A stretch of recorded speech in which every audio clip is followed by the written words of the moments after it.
কলেজকে ঘিরে তৈরিকৃত বিশ্ববিদ্যালয় নিয়ে যে অধ্যাদেশ জারি হয়েছে সেখানে খসড়াতে কাঠামোগত পরিবর্তনের সম্ভাবনা এবং নীতি পরিবর্তনের কথা উল্লেখ করা হয়েছে।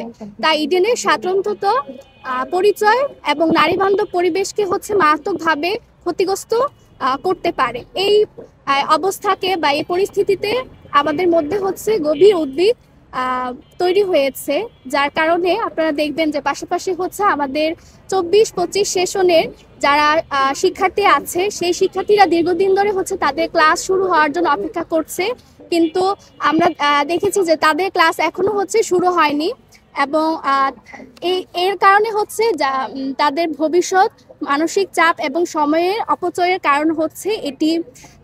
এই যে আমাদের ইডেন কলেজ একটি বৃহৎ নারী শিক্ষা প্রতিষ্ঠান, এই নারী শিক্ষা প্রতিষ্ঠানে এতদিন ক্লাস হচ্ছে না, যেটা আসলে একটা অনিশ্চয়তার মধ্যে পড়ে গিয়েছে।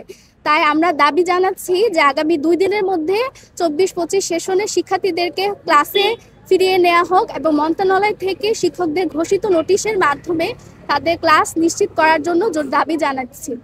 আজকে প্রেস ব্রিফিং এর মাধ্যমে আমরা আমাদের অবস্থানকে সুস্পষ্ট করতে চাই এবং আমরা আজকে 5 দফা দাবি উপস্থাপন করছি। আমরা সবাইকে আহ্বান করতেছি, কালকে আমাদের যে কর্মসূচি রাখা হচ্ছে যাতে সবাই অংশগ্রহণ করে কর্মসূচিটাকে সফল করা হয়। আমাদের কর্মসূচির সময় সকাল 10টা, ইডেন মহিলা কলেজ। 3রা ডিসেম্বর সকাল 10টা, স্থান ইডেন মহিলা কলেজ।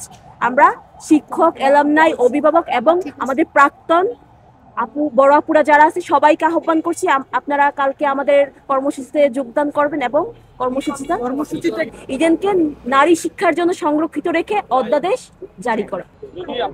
25 সেশনে ক্লাসটা দ্রুত শুরু করতে হবে এবং ইডেন মহিলা যে 5টা দাবি আছে আমাদের, এই দাবিগুলা রেখে তারপর অধ্যাদেশ জারি করতে হবে। না মানলে সেটা আমরা আপনাদেরকে পরবর্তীতে জানানো হবে। কিন্তু কালকের কর্মসূচি কোনো স্কুলিংকে বাদ দিয়ে যাতে ইডেনকে সংরক্ষিত রেখে তারপর অধ্যাদেশ জারি করা হয়।